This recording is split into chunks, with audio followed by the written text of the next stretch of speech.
Welcome to part 14 of the Pontus Abridged campaign. Last time we started our war with Rome, winning a nice early victory that allowed us to effectively conquer our way up the Illyrian coast and then around the top of the Aegean Sea into Italia, where we finally faced our first challenge. A main Roman force came to attack us at Patavium, so now we're going to face them and a garrison force on the field of battle.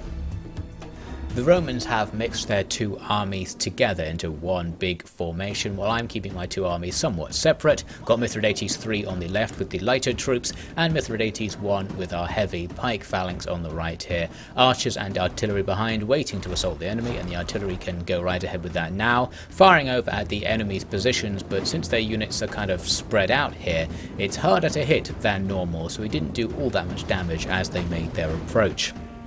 Once they got a bit closer, they did the same thing that the Romans did in the previous engagement with them. They sent some cavalry to attack our far right flank on their own, and now they're just bogged down in a fight they probably won't win, so that's the end of that. Meanwhile, they're using their skirmishers to attack our pike phalanx. A good idea. All they need to do now is stay where they are and force me to advance. Fortunately, they didn't, so I'm just going to take the bombardment and try to tolerate the losses while their infantry move into position to avoid any risk of breaking the pike phalanx. Mithridates 3 is going to advance with his troops because he's got mostly Agrianian axemen, medium infantry as his core unit, so we want to close in and not take too many of the enemy's javelins, although I'm closing in pretty slowly as you can see, so we still take a whole load. Eventually we get the fights we're looking for going. We're going to be fighting a mix of units that are better and worse than us on this part of the battlefield, since the enemy has their garrison mixed into a real army, so it's going to be a bit hit and miss how all of these results, or how these melees actually play out. Trying an exchange of javelins there in our centre left, although I think that's not really going to go either way since both sides have javelins on their melee units. And here on the far left, making a big charge that makes good progress. The enemy didn't have many units over there, so we'll have a local advantage. At the same time, the enemy are charging in to attack my pike phalanx as I desired, so now all we'll need to do there is nothing and hope the enemy lose, trying to fight their way through that very difficult frontal pike wall. Got some cavalry here who are caught in melee. I think I was trying to run the cav around to outflank the enemy on our right, but some of them have got bogged down in this fight, and I haven't noticed it yet, so they'll have a difficult engagement ahead of them. Now I noticed the enemy are, for whatever reason, concentrating quite a few units on this part of the line. It's the bit in between the two armies, effectively, probably the weakest part of our formation, so the right place to attack, and they're overwhelming the one unit I have holding everything off there, so that is going to be a bit of a danger point for our formation. In other places though, we've broken through completely, we've got their skirmishers engaged at the back, and we're just generally outflanking things and making sure we completely dominate that left-hand side of the battlefield, so that's going to come in very useful. Their general is trying suicide attacks against the pike phalanx. That's good to see, would be nice to get rid of him at some point. I'm also trying some cavalry maneuvers on our right, but I actually lost so many cav to units getting caught on enemy melee units that we don't have much out here. I'll try and engage their skirmishers just to keep them busy. It's actually my jav cav here on the left hand side of the field that are going to do most of the cav work. Now the enemy have broken through on that little folding point in between our two armies. I had 2 units of reserve for this battle, 2 spear units who will now charge in to outflank the enemy. Fortunately the enemy weren't really coming through the gap, they just moved over to attack the pike phalanx. And now that they're all bunched up there, we can get all of the units from Mithridates 3's army that we don't really need to use at the moment to finish off the enemies locally, to focus on that blob and get lots of nice rear attacks with ranged and melee attacks. And you can see stuff's routing all over the place at this point. All of the skirmishers are getting taken down here and there, and lots of the routing units are ones who just failed to make their attacks against our front line and are now falling back, especially garrison units, since they don't have all that great morale. So in we come now for a nice surround on the enemy's core remaining units. We're going to put as much pressure on them as possible, including using our artillery pieces to shoot into this blob of enemies and inflict a few more kills now that I've moved them to an outflanking position. So that's all very nice. These Triarii here fighting our pike phalanx won't go down. Triarii are too heavy a unit to really die fighting a pike phalanx because pikes don't have very high attack values. So I'm trying to rear attack them with jav cav to bring them down, but that also wasn't doing all that much. Eventually it came down to the entire army just swamping them, and that finally got rid of them as everything else just starts to rout and we completely take the field. There was just one unit out in the distance somewhere that was about to come back into a fight, as you can see over there, but decided this battle is probably lost. The right assessment, a decisive victory. So that is Rome's answer to our invasion, very easily swept aside. We lost just one unit, the cavalry that I lost absent-mindedly on the edge of the battlefield. Pretty annoying. Lots of actual damage among the other units, so ideally we don't want to fight again right now. Hopefully we won't have to. The enemy army in terrible condition, pretty much gone. I'll execute the captives. Since everyone hates Rome, killing Roman captives will probably get us in everyone else's good books. Now the garrison at Batavium is still alive, but has almost nothing left, so we'll get them in a second. Now I got a very nice offer from the Seleucids. They want a non-aggression pact. I have to pay for it, but I'm totally going to take that, because the Seleucids attacking us would be one of the things that would orchestrate our downfall in this scenario, so it's nice to have that now be less likely. Just need to auto-resolve the survivors away at Batavium, which we do for a single casualty. Couldn't quite get that perfect battle, so that's annoying. But anyway, we'll have Batavium for ourselves. That's an Imperium level up for us. Very nice. It's in Cisalpina, this region, so we'd have to go west to complete it, which I won't really be doing for now. The Insubres are here, who I already have a non-aggression pact with, so hopefully we can just ignore them and focus on going south into Latium and taking all of the Roman core provinces. That's what I really want at the moment. I don't want to advance on them right away though, because I would like to try and heal up our forces if we can. We can't do it here at Batavium because of the culture. We'll need to actually go back east to get our troops back before we advance. So I'm going to do this with one army at a time, just so we always have something on the front line in case a counterattack does come in. So Mithridates III will start making his way back east. Hopefully he can replenish and then come back to relieve Mithridates, who will do the same. I can also recruit some war dogs into Mithridates' army. They're always fun to use. Now down to the south, I spotted a Roman army in transport ships docked at Taurus. From there they could move east across the Aegean and attack all sorts of undefended places. So I'm going to move my fleet carrying Ariobarzanes back to a position where I might be able to block them. I am moving this fleet in general to southern Italy to try and land our army, but just for a while we'll make this defensive move. Now Romans appear from the Alps to attack Mithridates III, so that was unexpected. I was hoping our allies would be dealing with any Romans in that direction, but apparently they're still at large. I can actually retreat, and that retreats right down the road where I was going to be moving anyway, and since they didn't follow us, overall that went our way, since that just reduces the distance I have to move in the next turn. So thank you very much to that Roman army, although we will still have to come up with a way of dealing with it somehow, because it might actually go on to attack us in the area.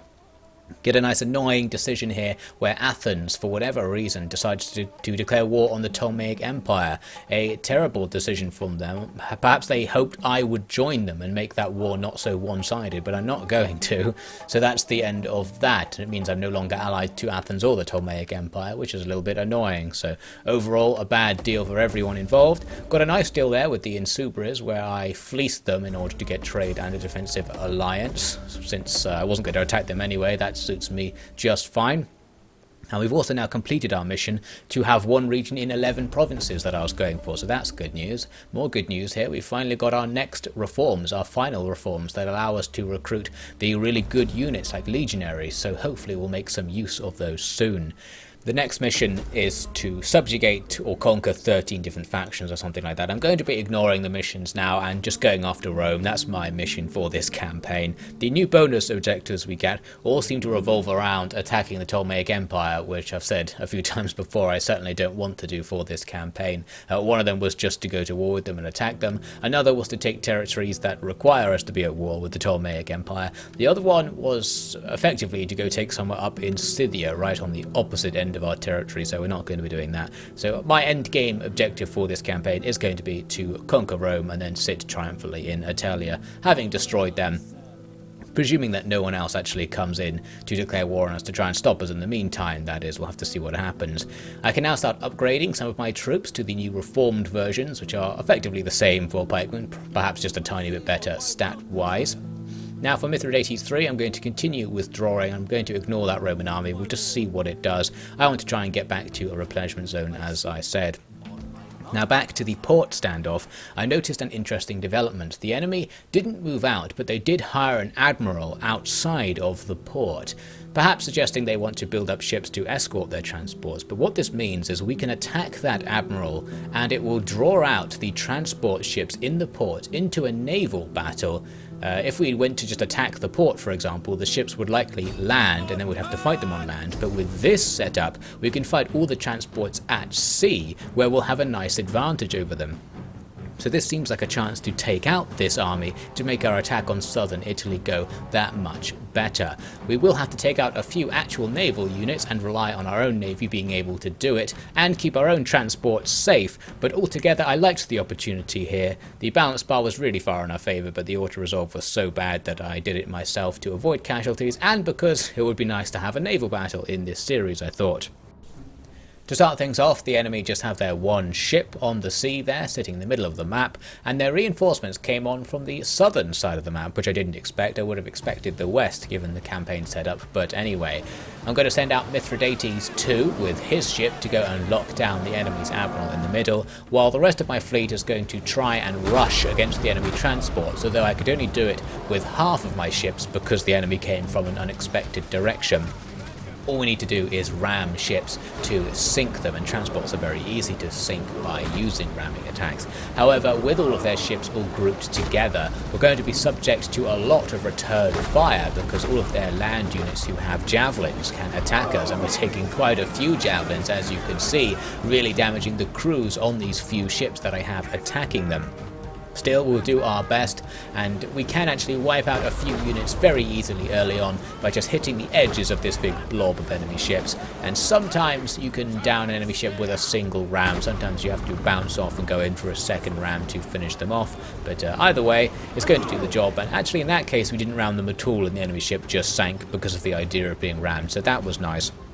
Now we are going to see the big problem with this strategy that I anticipated, but not to this level, and that is that ships kind of have this friction effect. Once you're near an enemy ship, you can't back out from where you've rammed it. So you can see like this ship here is stuck in position after it's rammed an enemy, and now it just can't move. And when they can't move, the enemy transport crews will jump on to start trying to board you. So that's an enormous problem, because once that happens, your ship is lost and you can't ram anymore. And that's going to gradually happen to all of our ships out there because of that weird friction effect. Over here with the enemy's admiral, I'm trying to ram this ship to sink it just to get it out of the way, but it's proving surprisingly difficult. Our ships are having the friction effect on each other because they're so close to each other, so I actually can't ram them. Still, more attempts will be made. I'll just do what I can to bring the enemy down. I really wanted to take out these fire archer ships because they're going to gradually set everything on fire and kill our crews. Here's an example of how ramming should work. You ram once, and if it doesn't sink them, you actually just go back a distance and can move forwards again for a second ram, and that will sink them. So there was a case where it worked, but virtually every other case it didn't. We went in, rammed, and then just stayed right next to the ship we rammed and got boarded either by it or by one next to us, so it wasn't very nice, and ships that get boarded just lose their crews pretty fast. The enemy do also have a few naval units of their own which are trying to ram my ship, so that's not helping either. We finally sunk the enemy's admiral after a lot of cajoling with our ships. It should have been very easy, but 3 ships together are actually weaker than 1 ship on their own thanks to the lack of ramming ability it gives you. And the ships we had sent to stop their transports are all gone. They were all boarded and either sunk or routed off the field. So now it's going to be up to our transports with support from the ships that were supporting Mithridates II to try and bring the enemy down. They've got a couple of naval units left of their own, so I'm going to focus my naval units on taking them down. But it went very badly here. I got technically rammed as I edged past the ship, and it seemed to change my trajectory so that my ship didn't turn to ram the target I had for it, and then the ship that was targeting this enemy boat also somehow didn't ram it despite driving right into it. So overall, that went as badly as it possibly could have. Pure jank when it comes to the controls, which is really the reason that these naval battles are so frustrating. You just don't really know why things are happening or why they aren't happening in so many cases. Finally got through to ram an enemy ship. Unfortunately didn't sink it with our first blow. Our transports will have to come in to try and help board the enemy ships at this rate, because we're not going to be able to sink enough of them using ramming attacks. I did manage to take out the last of the enemy's naval naval units, so now they're not going to be ramming us quite so much, and that's a very big boon once our transports come into battle. As you can see here, unfortunately, we are now getting boarded once again as our guys get bogged down, and archers aren't going to do very well against the enemy's melee combatants since there's no seasickness like in Attila. Got a nice ram with Mithridates II there at least, sinking one of the enemy boats, and he can get some more damage with his nice big ship that always sinks the enemy in one hit. I noticed some of these transports actually have the new reformed Roman units on it, these legionaries, and these guys are now going to run forwards and jump onto my last non-admiral naval ship to start taking out those guys. So that's unfortunate. We've now lost all of our fleet except Mithridates II, and he's currently making a beeline across the face of the enemy's fleet to hit a nice exposed flank on one of the enemy's ships coming on the left part of their formation. As he was doing that though, I had fire archers trying to burn a nearby ship, and this is going to cause a very unfortunate series of events. First, Mithridates II rams the enemy and sinks them, but then comes backwards a bit into range of the enemy ship I was attacking. Their crew jumps onto his ship, and now the fire arrows are kind of hitting both of these ships because they're connected to each other. The hope is that the transport will catch fire much quicker because it has much lower tolerance for fire damage. So still not the end of the world, but you can see if you look carefully, the problem is that the fire archers actually attack the crew of the ship rather than the ship itself. This is the same problem you have in siege battles where you can't target siege equipment, only the crew of it. So what it means is that now that the enemy have boarded us, they're actually firing at Mithridates II exclusively and aren't firing at the transport ship at all. After a few moments I realised this was happening just before they set fire to Mithridates II, but now there's another glitch which I thought was only in Attila but appears to be in Rome too as well, and that is when you make a ranged attack using a naval unit, it always fires at the first target you assign for 1 to 2 extra volleys. So because I ordered them to attack this enemy crew, when I gave them a new order, the new order doesn't come into effect for about 10 seconds or so. That means they'll continue to fire at their original target for their next volley, and that did cause Mithridates' ship to catch fire. That means he's now doomed because you can't put the fire out while you're being boarded. In fact, in Rome 2 you might not be able to put fires out at all, I can't quite remember. That means we're going to lose our admiral ship and lose the heir to our royal family somewhere among the crew now flailing in the sea. That is absolutely tragic, and it was another case of something entirely avoidable where good old-fashioned control jank has completely spoiled this battle for us. At least the fire arrows are also setting fire to lots of enemy ships as well from time to time. Those transports are very easy to burn, so we'll kill a load of units like that. And in other cases I'm just using lots of my own units to board enemy ships. This causes the enemy to rout, and often when a ship routs it just catches fire spontaneously and that gets rid of it.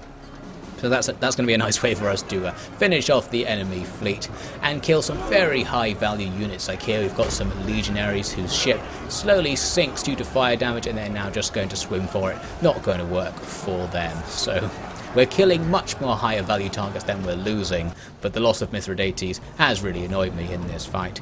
Here I saw some legionaries just kind of shouting at a fire on their ship, perhaps hoping it will go away. It doesn't quite work like that. I think there really isn't an actual douse fire mechanic. It must be Attila that had that, can't quite remember, since the AI doesn't seem to want to put the fires out on their boats once they start. Here we've got a case of some cavalry jumping onto the ship with Ariobarzanes on it. He's going to absolutely destroy them with his high-level phalanx guards. And that's going to bring the fight to an end. At this point everything's routing or making an escape. Here some of my troops were trapped on an enemy ship that was on fire as it escaped, and they busied themselves by just killing the crew as it sailed off. That's the end of that. Only a close victory. The casualties quite high, especially among our navy, and included among them Mithridates II. We have got the noble death cutscene. I suppose that means Mithridates III will now be our heir, and someone will have to take revenge for Mithridates II, Revenge of Mithridates, at some point. So there's our fleet, now virtually gone, but all of our units on transports are still alive, so that's the most important thing. The enemy transport fleet is completely gone, so now that's going to clear up our attack on southern Italy quite a lot, and a few regular naval ships down as well. The enemy's garrison's a bit weaker now. We'll just replace Mithridates II with some random guy. It doesn't especially matter, especially because admirals aren't particularly important in the campaign as a whole. and now I need to decide what to do with him. I could still go around to the southern tip of Italy and land on some beaches somewhere, but the other option is to just attack the city right away while its garrison fleet is dead, because that means our transports can just land inside the walls and try to capture things. It's not quite as easy as it would be in Attila, because you can't move transport ships off the beaches once they've landed. So whether we can do this battle effectively just depends on what map we get. We need enough space to land enough stuff to capture gates to let the rest of our army in, and of course beat any garrison units that try to stop us from doing that. No idea how possible this will be, and the balance bar says it's hard, but I felt like trying it, so I'll give that a go and bring that to you in the next episode.